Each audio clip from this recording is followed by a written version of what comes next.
Hey guys, welcome back to World of Warships. Today we're taking a look at the brand new Tier 10 Battleship Irresistible. This thing is crazy. It's going to be available for 62,000 research points. And you can think of it as a Tier 10 version of the Illinois, with some Commonwealth tweaks. Notice we have a smoke screen. I'm going to do my absolute best to not just rant about the balancing department in this game for the rest of this video. We need to talk about the specifics of this ship. But it's crazy to me that this made it through testing and is going to the live game. With the Irresistible, we're getting Goliath guns with some slight tweaks on what is a Marlboro hull, I think. We do have a very vulnerable Citadel. That is one good thing about the weakness of this ship. Otherwise, it's pretty much all strengths with this one. Goliath has a problem with its shells. They are very, very slow. And your reload is incredibly long. This ship has much faster shells alongside a way faster reload. When we're talking about battleships and cruisers and blurring the lines between classes, we often find ourselves with battle cruisers like Siegfried or Aegir, things like that, or Azuma, where larger caliber guns, we don't have the full battleship armor suite, but we don't have the full DPM of cruisers either for that consistency. This ship, Irresistible, combines the insane consistency of battleship armor and protection and survivability alongside the consistency of cruiser guns. Not only that, you have more DPM than the tier 10 cruisers we're going to compare to, all but Des Moines. Des Moines has 274,000 base HE DPM. We have 268,000. We're like 6,000 HE DPM off Des Moines DPM with a battleship hull with 20 kilometers of range and really good shell velocity. It is not hard to lead your targets in this one. We have 32 millimeters of armor everywhere and a large superstructure, as well as a gigantic Citadel. This ship has poor firing angles, 43 degrees to fire front and backwards, which sounds like quite the trade-off to use all of this DPM. Maybe we have to be careful and only use front or rear guns to stay angled. Oh wait, we have a smoke screen. Oh no, we have a smoke screen. So as long as someone's spotting for us, which a battleship role isn't typically for spotting, so you're usually going to have someone spotting for you. You can just smoke up wherever, have this portable smoke screen to go dark. You have 10.2 kilometers of smoke fire detection. So considering the range on this ship, it's very easy to smoke fire out of this smoke and not be detected. This is going to be a very, very difficult ship to fight against. This is a very common trait of Wargaming's design as of late. It's fun or interesting to play a certain ship because its gimmick is so strong. But to play against that ship, it is a miserable experience. And that would be totally fine if this was just a PvE game. But I think Wargaming's forgotten that the primary mode that this game operates in is PvP. And the other side of that extremely powerful gimmick coin of playing the ship and being very strong and fun because of that is that everyone fighting it is going to have a bad time. One of the reasons that Illinois is less of a problem with its improved DPM over its cruiser counterparts is that that ship has the poor shell velocity that we do see on Des Moines and Buffalo guns. That ship at 20 kilometers has to lead 15.7 seconds with its AP and 16 seconds with its HE. You're not hitting things reliably at 20 kilometers in an Illinois. With Irresistible, it's only 12.6 second lead time, which is somewhat difficult to hit, but not too bad. I usually find 10 seconds of lead time to be quite reasonable to hit, which we have at 17 kilometers. Notice how easy it is to hit this Mecklenburg. Yes, it's a battleship, but even cruisers aren't too difficult to lead with these main guns 15, 16, 17 kilometers out. You have 1.8 Sigma with battle cruiser dispersion, so it's not the most accurate DPM. So our theoretical DPM here with these HE tables that I've been talking about already isn't quite the same because cruisers do have better dispersion, but on these larger targets, it's way more powerful. These AP shells have been buffed up as well. I'm not going to use the AP quite yet, but you will see a little bit later on.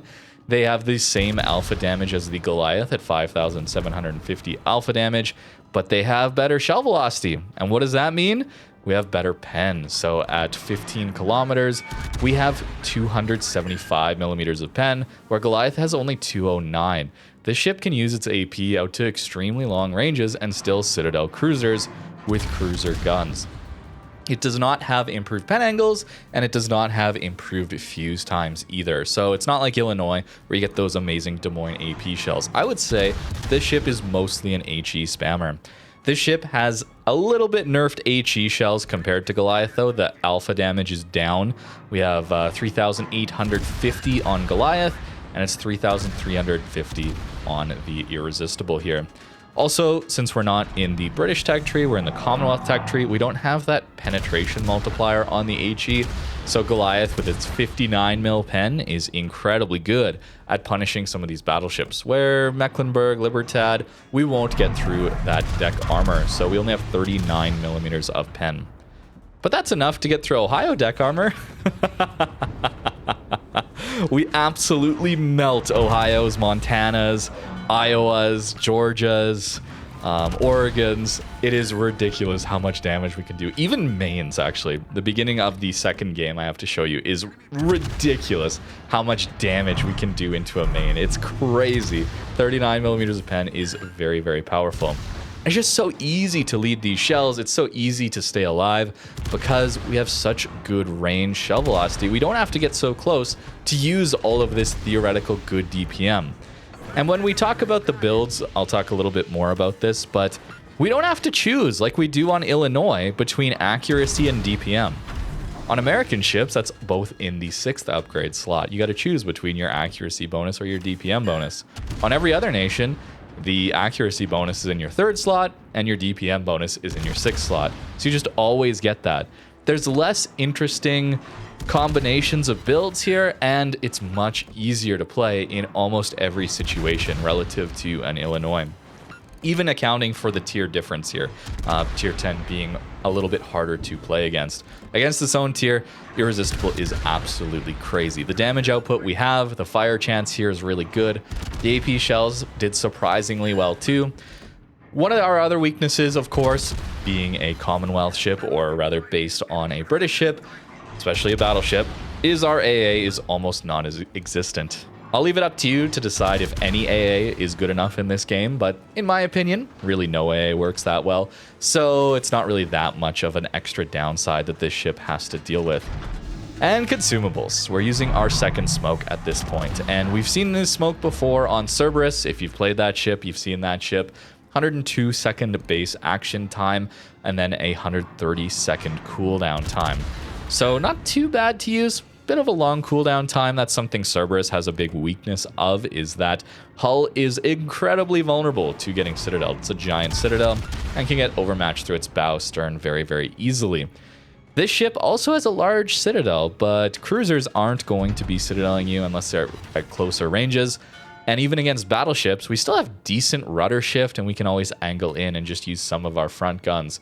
This ship has a 16.8 second rudder shift, which sounds a little bit slow, but let's remember Montana has like 22 second rudder shift, and that's alongside an 860 meter turning circle radius. This isn't even like a kilometer turning circle radius. It's a very, very good one. Should also talk about the healing here. No super heals on this one, but the heals, even though they're base 14% HP heals, you can heal back 60% of pen damage, not just 50. 10% Citadel repair, though, means eating those Citadels is a big downside. And I would say that's a much more impactful balancing factor if we didn't have this smoke screen to always give us an option to go bow in, slow down, smoke up, and then if someone's within our 10.2 kilometer smoke firing detect, just not shoot, and then we can just slowly turn away. We have more than enough time with our 102 second action time to do that. While we don't have the fuel smokes of the Italian line, which let you do that at full speed, you can still play it a bit like a Colombo here, where you're able to stay bow in, playing a little closer, getting your DPM online, and then when you get into a bit of trouble, you just stop firing if someone's in your smoke fire detect, which 10.2 away from this ship is going to be very, very dangerous for the enemy team to get into, and you can just smoke away from them. Or if they're outside of that range, you just smoke up and continue shooting. Crazy. We're up to 282,000 damage, by the way. Tons of fires that we're lighting here. Compared to cruisers and their fire chance on their HE shells, yeah, we're very, very good. Des Moines has 13.7 fires per minute. We're at 12.8 fires per minute. Cerberus, bit of a fire spammer, right? That one has 12.3 fires per minute. Goliath is at 9.3. Oh, a double strike. There we go. We will gladly take that. Going back to our DPM chart as well, by the way, Cerberus has 202,000 HE DPM, and that's its entire gimmick, is that it's an HE spammer. What about Goliath? 149,000 HE DPM. We nearly have double the HE DPM of a Goliath. We have over double the DPM of Goliath AP. If we do AP DPM, we get 460,000 AP DPM. Goliath gets 223,000. Oh yeah, we're able to slow down and turn in to point-blank daring torps, by the way. And more than enough shell velocity to go get that Yamato. We're probably going to go down here, but yeah, that is 300,000 damage. I've played 3 games of this ship, by the way. We have plenty more to experience with this one. I can make some more videos if you want, but the damage output on this one is absolutely ridiculous. Is it impactful damage? Maybe it's only Battleship fire damage, and because of that, we're losing these games. That is a valid critique, I think, of saying the ship is just flat out overpowered. But if we get into those closer range engagements or mid-range engagements and our team radars the DD or there's a DD fight in front of us, our shell velocity is so good and our DPM so high that we are easily able to impact those engagements as well. Nice triple sit in on the Nakamov there, and he should be going down. Crazy, absolutely crazy game here. We are going to die here quite soon, but 340,000 damage in my first 3 games of this ship. This is my 3rd match, by the way. This is what I got. It's crazy, and I shouldn't just judge ships based on early damage numbers, but it fits the meta so well. I think that's what it comes down to. For those of you that have been watching the streams as of late, I've been playing a ton of gearing, trying to get an E in that one. I have a goal of building a video on the American DD line, like we did for the American light cruisers when they got their buff, or the Soviet DDs when they got their buff. I think it'd be cool to make some videos on line overviews like that, where I get an E in each one, and I can give you some insight on all the ships in the line. But I've been playing a ton of gearing. It is so hard to have consistent battle impact. The range is so limiting on your main guns. The shell velocity is so limiting. You don't have heals. Your survivability is brutal when everything is able to go spot you with those 12, 10-kilometer radars, carriers, subs that can spot you and then dip underwater when there's a slight instance of trouble early game. It's so difficult in a ship like that one without its gimmick. And I only bring that up because this ship was so comfy to play afterwards, okay? It's so easy to play an Irresistible, man. All you do is go somewhat close to a cap, wait for the enemy battleships, cruisers, DDs to get spotted, and then you just start raining HE in on them. It's not hard to do, and as soon as you get into a bit of trouble, and you know your teammates are spotting before you, you just smoke up, and then you're just free farming these guys. And if they do try to blind fire you, you're still a battleship hull. It's not like we're a Minotaur hull or a Cerberus hull where that smoke fire, we can get some dev strikes in smokes when we shoot at those Minotaurs or even Cerberuses when they're trying to smoke fire us. Not so with this ship, I don't think. Maybe we can with some battleships, but ideally an Irresistible player should be moving a bit, and then it's still a battleship hull. Even though the Citadel is gigantic and above water, it's still going to be very difficult to take this ship down. I think the counterplay here is sorely lacking. This ship is too much DPM. It's too much DPM. How is it more DPM than cruisers, alongside more range, alongside better shell velocity, alongside better survivability? What's the point of even bringing a cruiser Why would you bring a Cerberus over an Irresistible? I know it takes up a battleship slot, so I should start comparing it to certain battleship characteristics, like their ability to force people to angle to them, not turn away, force them to play bow in, stuff like that when they're caught. But just comparing to cruisers, man, what do you do? This ship gets overmatched by 32, yes, but it's not like we are lacking in HP to deal with that. We're going to eat some Yamato. A single Yamato salvo, I think, smashes us in this game later on. But we can still heal back through it relatively easily because we have so much HP. And yes, this main is actually going to get his heal and barely survive from us. But look at it, it's a main. A main is a crazy powerful tier 11, tier 12 probably power level battleship. And we've just farmed him down with our teammates, of course. But what's he supposed to do against this? The alpha damage is so ridiculous because we full pen him everywhere. And it's super easy to hit him at these longer ranges too. For Research Bureau, we will be going over the whole Research Bureau ship soon. I was actually waiting for this ship to come out to make the whole overview tier list of which ships I think are best, since we've been going over which Research Bureau ships are good to get in 2025. It's been fun. We really enjoyed the Illinois. I do think Illinois is a very interesting, unique ship. But now that this one's on the table, this one is just way better. Because you have that smoke, because you have the better shell velocity, Illinois is so hard to lead at those longer ranges. And you have to give up either DPM or accuracy with your build. This one does not have to make that choice. This is a very, very powerful ship. And I'm assuming if you have research points, you're probably going to get it. The downside will be facing a ton of HE spam if you over push and you don't have your smoke available to you. There's a lot of things that have to go wrong there. But for the most part, I assume everyone's going to play this ship pre-kited in spawn. And when that happens, I don't think this ship is ever going to go down. And it just will constantly have that HE pressure applied on its flank. It won't have the AP dev strike potential like a Vermont might have, where you have to really respect that and worry about your positioning, lobbing islands on everything.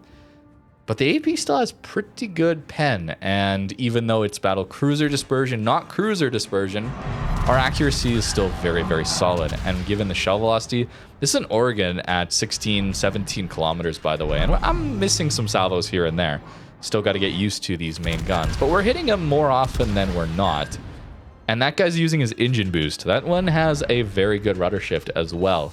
An Illinois, I would not even open up. I don't think I would be able to hit him at these ranges and if he's maneuvering.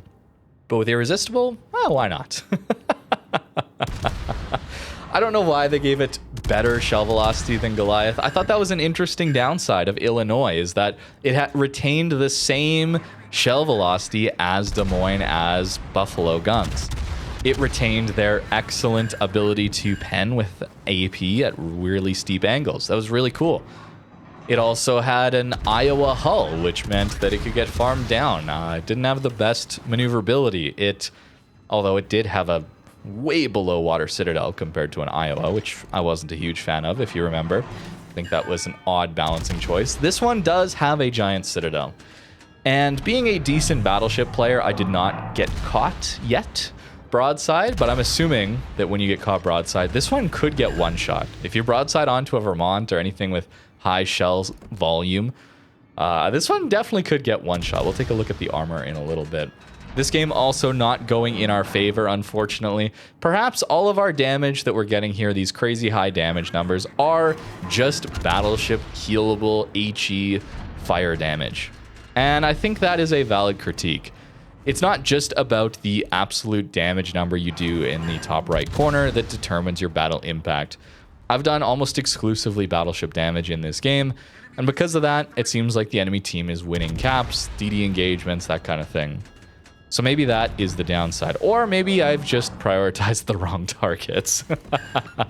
As soon as we do shoot a DD, though, 8 kilometers, we're on 154,000 damage. We're going to get 8 out of 16 hits, and we've done 8,500 damage to that poor destroyer there as he smokes up. Our guns are instantly ready. And oh, look, speaking of gearing and having fun, he's getting hovered by the carrier. I've been there, man. I know your pain.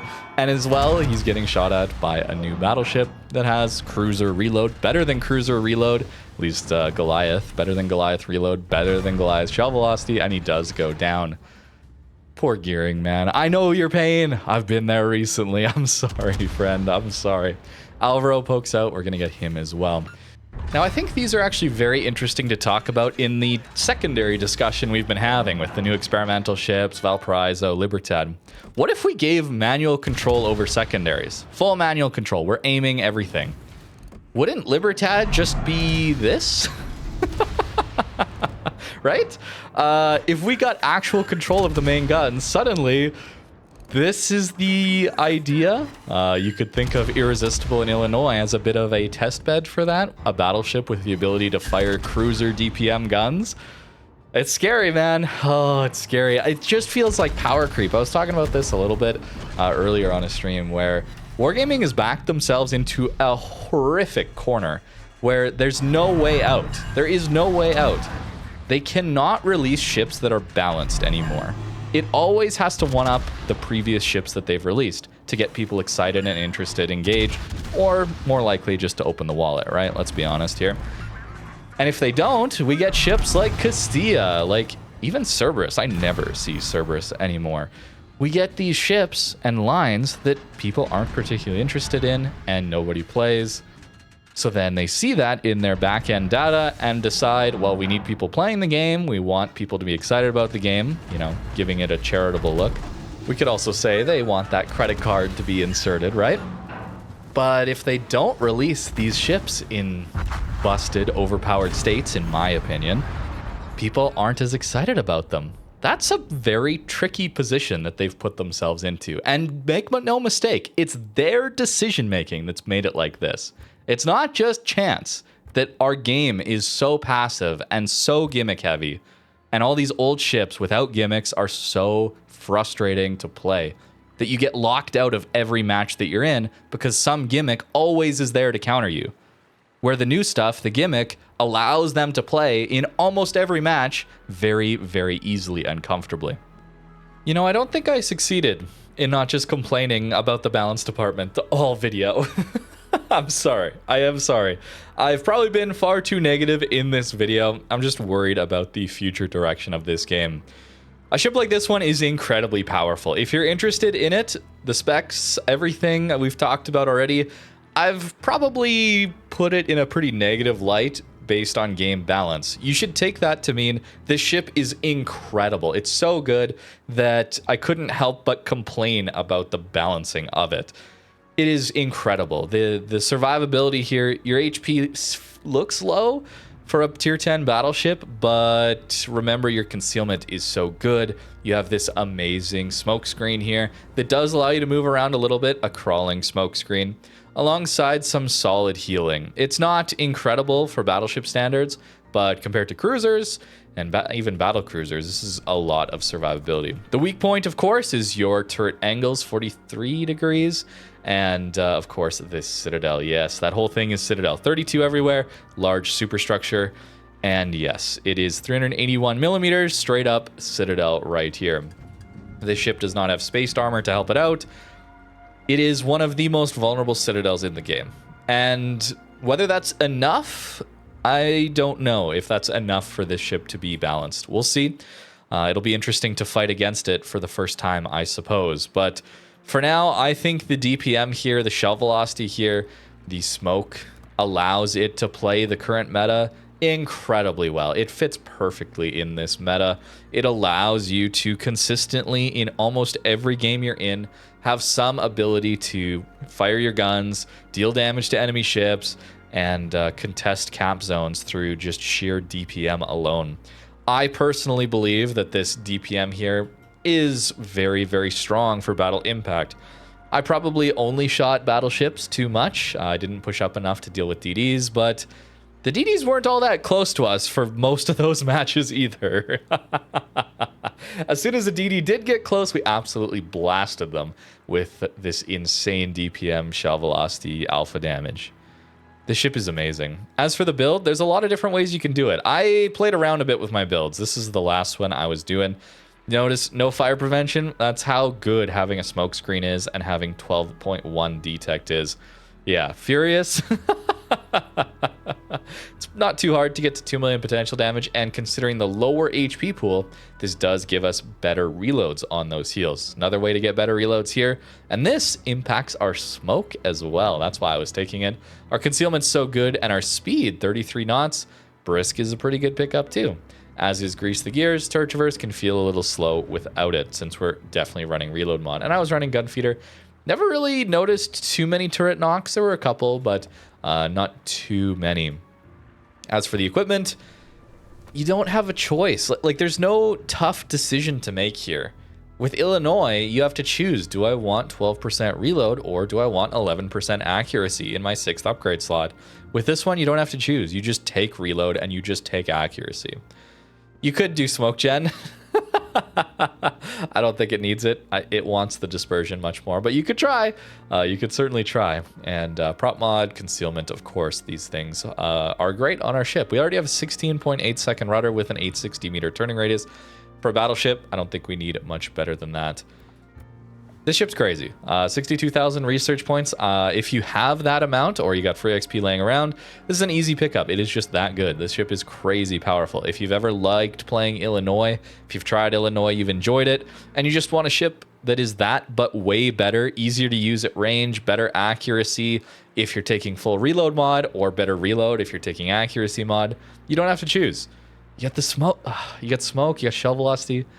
I've said it over and over in this video. I've probably repeated myself too much. I just am shocked that this is what we've got in 2025 for a new battleship design. It's very powerful. Enjoy it, and fear it when it's on the enemy team and played not flat broadside, because dealing with it is going to be impossible. Thank you very much for watching. Let me know what you think in the comments down below, and have a great rest of your day.